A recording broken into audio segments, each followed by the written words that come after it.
Good evening. I'd like to welcome David Hernandez, long-term Republican aficionado. I mean, you do it all, man. And you're on the state board for the Republican Party. You're involved Yep. with the county. We appreciate you having on the show tonight. Well, thank you, Tom. We've known each other a long time. There's always been there's always a battle taking place, especially here in Los Absolutely. Angeles. Absolutely. And people like yourself and your organization that represents the business community. We know it's a struggle, but like every other aspect of politics, especially in Los Angeles, is that we have to keep on fighting. We can't just roll over and let them the socialists take it for free. Absolutely. So give us just a little bit of your background. I mean, specifically, what are you involved with right now? And maybe how did you get there? Well, originally my family from Lincoln Heights, which Okay. is a little community just east of downtown LA. And we moved to the San Fernando Valley in 1955 when I was 7. Wow. And my parents bought a brand new tract home right along what is now the 170 freeway. That when we moved in, the 170 freeway wasn't there. Wow. It was just a big open field. Yeah.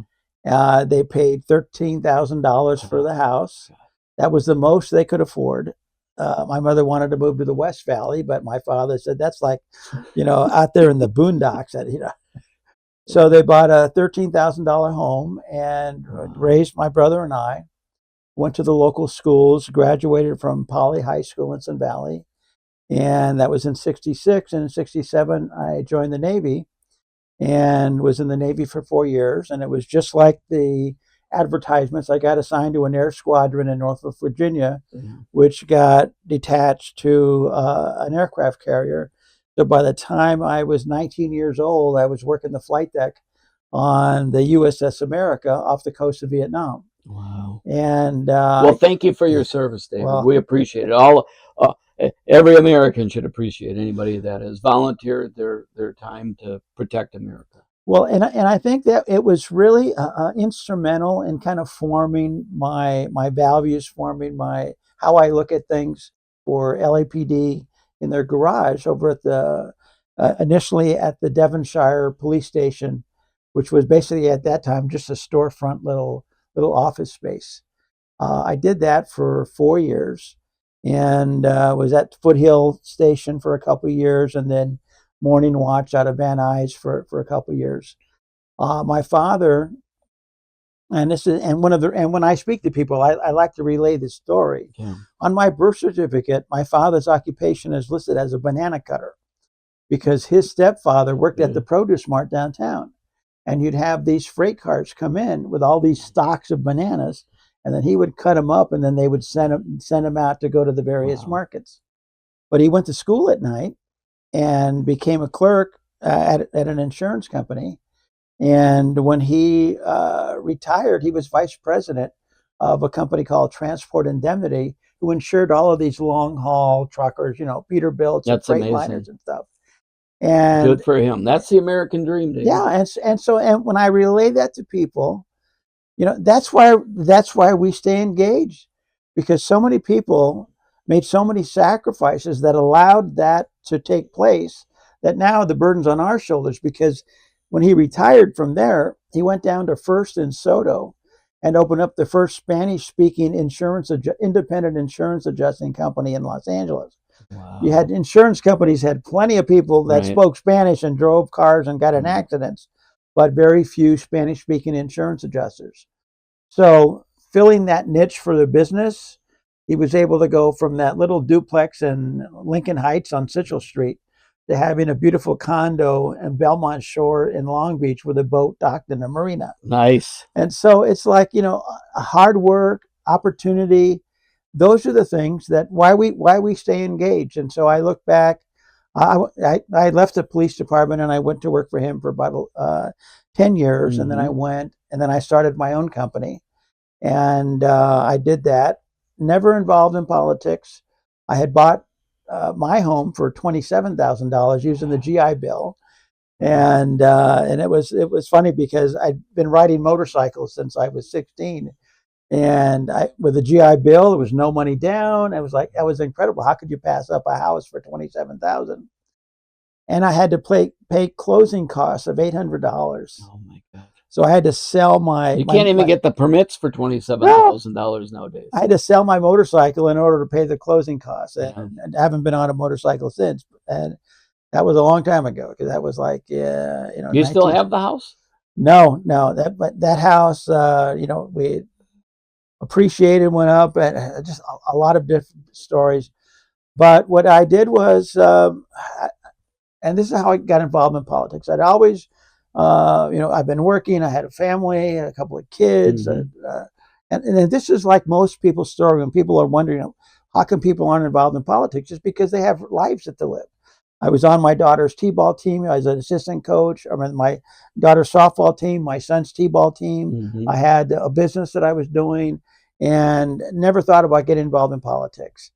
And I dropped my wife off to make phone calls for Bush in 2002. And when I got back home, my neighbor asked where I was coming from. And I told him, he said, Republican. How come there's never a Republican to vote for Congress where we live? Right.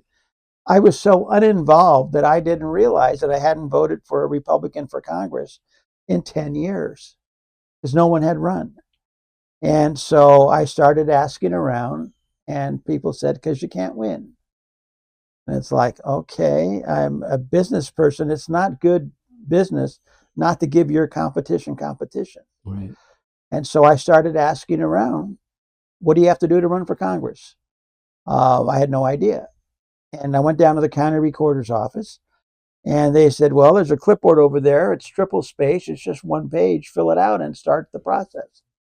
Once again, I was looking at what other country is that opportunity right there for us? Absolutely. There's no guarantee, but the opportunity that this country presents to us because of the sacrifices of so many people. So I signed up to run for Congress back in 2002. Back then, before they have what they call now a jungle open primary, you had to be a Republican in order to run and get on the ballot for the primary.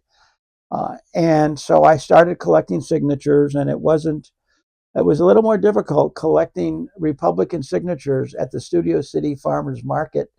Well, half of the people wearing their Birkenstocks and tie-dye shirts were on their way to get their gluten-free food. Yes. And starting the conversation out by saying, excuse me, are you a registered Republican? That did not go well. But I thought, you know what, at least I tried. And a funny thing happened. I got a call from a Republican club, and they said, we see that you signed up to run for Congress. And how's it going? I said, well, it's not. I did what I could. I didn't have the money to pay $1,500 filing fee just to make a point. Right. And they said, well, unless you're crazy, we'll pay your filing fee. That should have been a red flag, because they didn't know me from Adam. It's like, you're going to pay $1,500 for me to be on the ballot, not knowing anything about me? And they did. And so in 2002, I was the Republican nominee for Congress, not knowing the extent of what that really entailed. But what I've come to find out is that if you're a candidate and you run, if you're a Republican candidate or a Democrat, but especially a Republican candidate, if you run for a partisan race like Assembly, Senate, Congress, and if you're the Republican that gets the most votes in that race, regardless of whether or not you win your election, you become a voting member of the state Republican Party. And in California, even though there's 5 million registered Republicans, right, there's only 1,500 state delegates that vote and decide on party leadership, party platform, party endorsements, different policies. And have you been involved since then? Yes. Wow, since 2001, 2002. Yeah. And wow, good for you. And I mean, I know you've been doing it a while.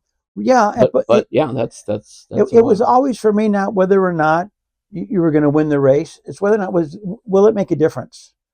And so today, since then, the last race that I ran for was 2018. I ran for lieutenant governor. Drove up and down California, Highway 5 and 99, the ranch communities, the farming communities. what an incredible state we have. Yeah, beautiful. Filled with incredible people. I just came back from Fresno Mhm. a couple weeks ago, and I just love that drive. It's Absolutely beautiful. love that drive. I started a campaign called Leave No Assembly District Behind, because there's 24 assembly districts in LA County, and at that time, half of them had no Republican running. I've seen that before. Yeah. You know, briefly, what is your involvement with the Republican Party right now? Like, what are official titles? And Well, exactly my official title is I'm with the California Republican Party, the state party. I'm the regional vice chair representing all of Los Angeles County. Wow. I started asking around at the radio station. It's like, how do you get a show? Right. And I'm not Dennis Prager or Larry Elder, so they don't pay me to be on the radio. But I found a sponsor who believed in what we were doing. And I've been on your show a few times. Yeah. Thank you very much. And we're now in our 4th year. Yeah, good for you. And Good for you. and it's a tool. He might come and take the show over here. Who knows? I'm able to continue to provide candidates like Tony Rodriguez that was here earlier. Yes. I'm able to And provide, we're going to have Tony on in the future. I'm able to provide grassroots candidates and some not grassroots candidates. I had Michael Gates, who's running for Attorney General. I had him on last week. I've had Chad Bianco on a couple of times, Gloria Romero. I'll be sure I'll be having Steve Hilton on, but also the candidates from like Lincoln Heights, Claudia Argaz, a tattooed Hispanic female running for state senate as a Republican. Yeah. And what I've been able to do is to use the show to help a lot of these different grassroots candidates that are police officers or teachers or pastors, right, of all different ethnic groups, that really contradicts the narrative coming to the left. So I'm looking at now, because I've really focused all of my issues have been local. What's happening in Los Angeles? It was just now you're getting more involved in the state. A little bit more in the state, but really, what Los Angeles County is an anchor around the neck of California. Well, let's hold that thought right there. Let's take a quick break, pay some bills, and when we come back, I want to talk about the anchor, and I want to talk about some politicians who you think can win, maybe here at the state.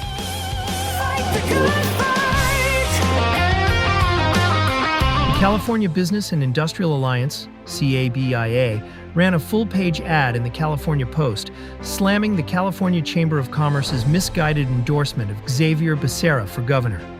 Becerra has a record of defending the Private Attorneys General Act, PAGA, one of California's most damaging, abuse-ridden labor laws. Unsurprisingly, he was also endorsed by Big Labor, including the Service Employees International Union, SEIU, and United Food and Commercial Workers International Union, UFCW. When asked which policies he would change as governor, Becerra named none. The Cal Chamber's endorsement of Xavier Becerra is a betrayal of the very businesses it claims to represent. Our state's job creators need an advocate with a backbone, not one that will bend to the will of big labor and its self-serving agenda. That's why CABIA is proud to be fighting for businesses and against the union-backed policies that make operating in California almost impossible. If you are not already a member, join CABIA today. Go to cabia.org for more. Welcome back to the show.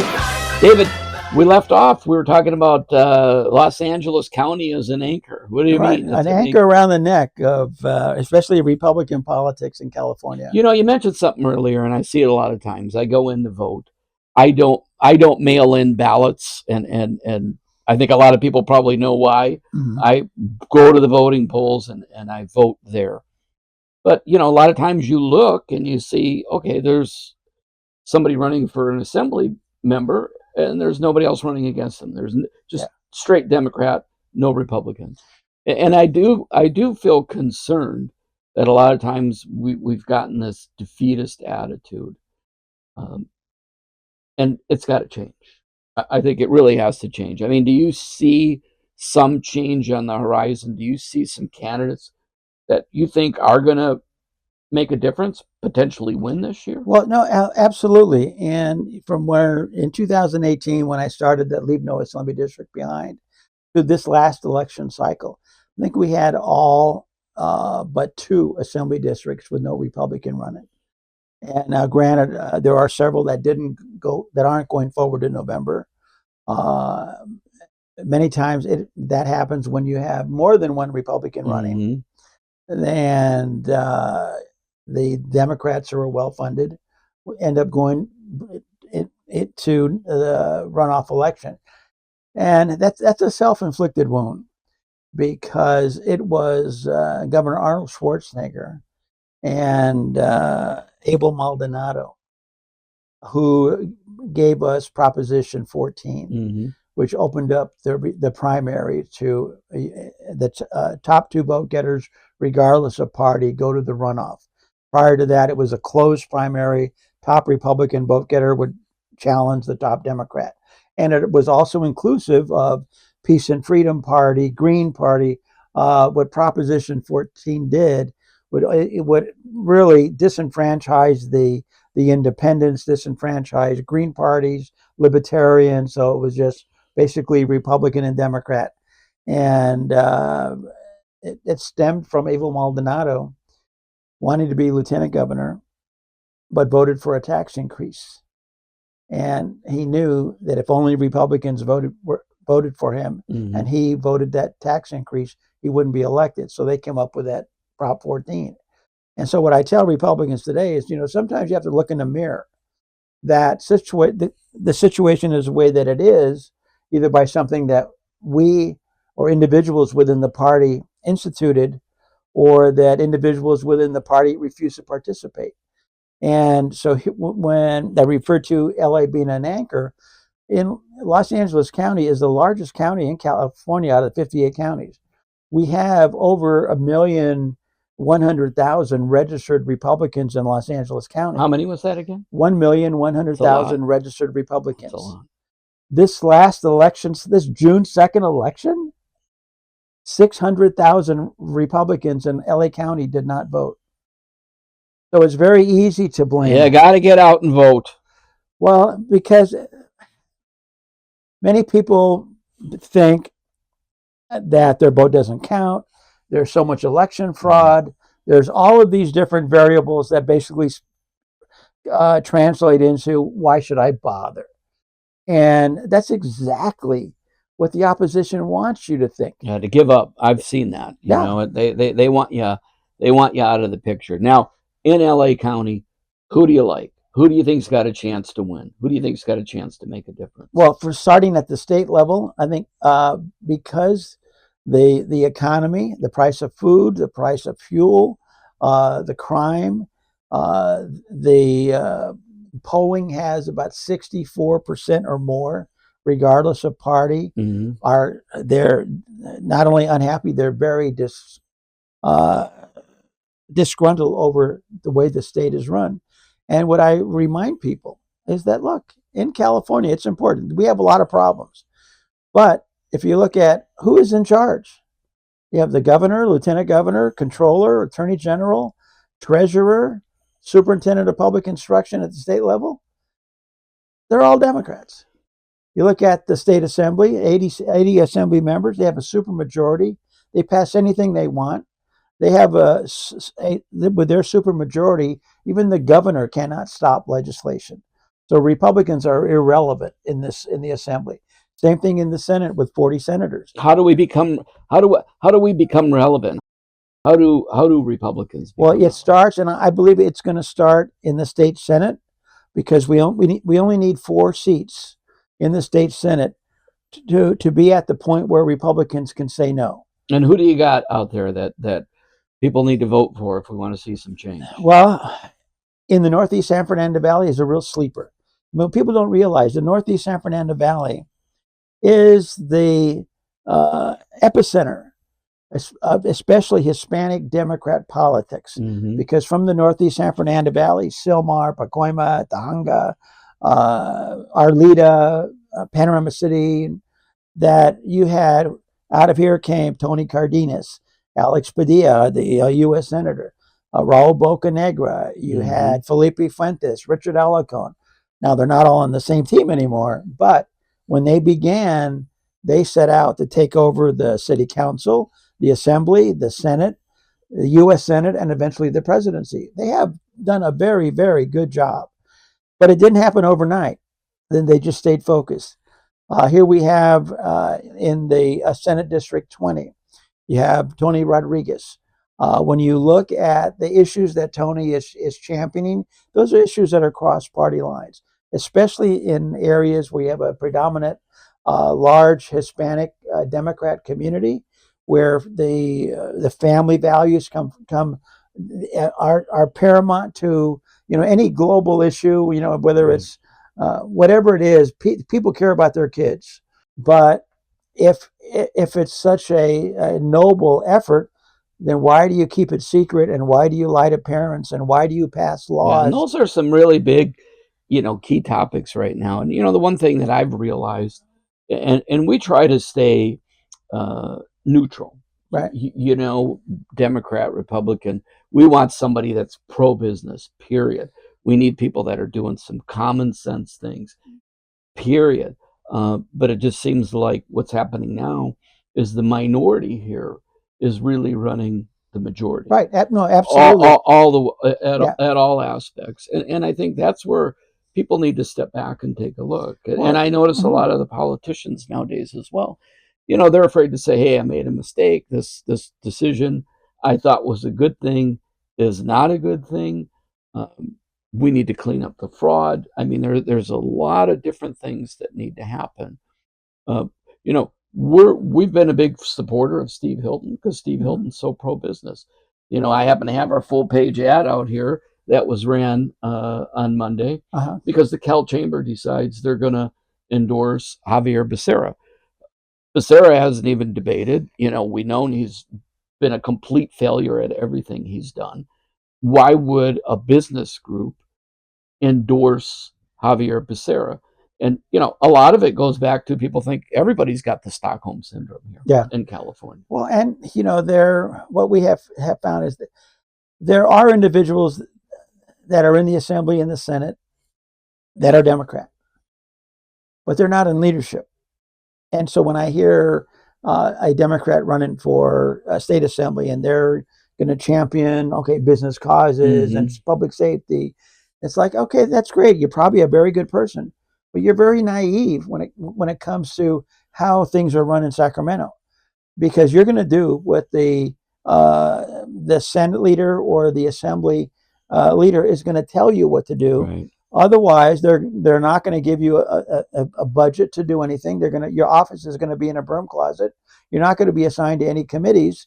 You're going to be basically powerless for 2 years, and then they're going to run somebody against you. And so you're going to conform, and you're going to vote the way that the extremist leftist leadership tells you to vote. Right. So if you're in favor of voter ID, then you better do what you can to get Michael Gates elected as Attorney General. There you go. Because if Bonta is there, these people aren't stupid. Yeah. They're going to let. Well, let's get a final thought. Let's get a final thought. Well, to kind of wrap things up. Where if you had a message that you could tell everybody right now, if you had a 60-second blip, you could tell all the viewers, Democrat, Republican, Independent, what would you tell them today? Well, don't lose hope, but you need to act. We need to get the Republican turnout in Los Angeles County at least up another 20%. But we also need to get this message out to individuals regardless of party. Absolutely. The status quo it's only going to get worse. The only way we're going to change, vote differently. Period. Well, I'm just trying to get people to vote. Yeah, vote. Need you to vote. Vote for your family. Vote for your business. Vote for your opportunity. Awesome. Yep. And so each Saturday night at 7 p.m. I'm on AM 870 The Answer. There you go. And we bring a lot of these candidates on.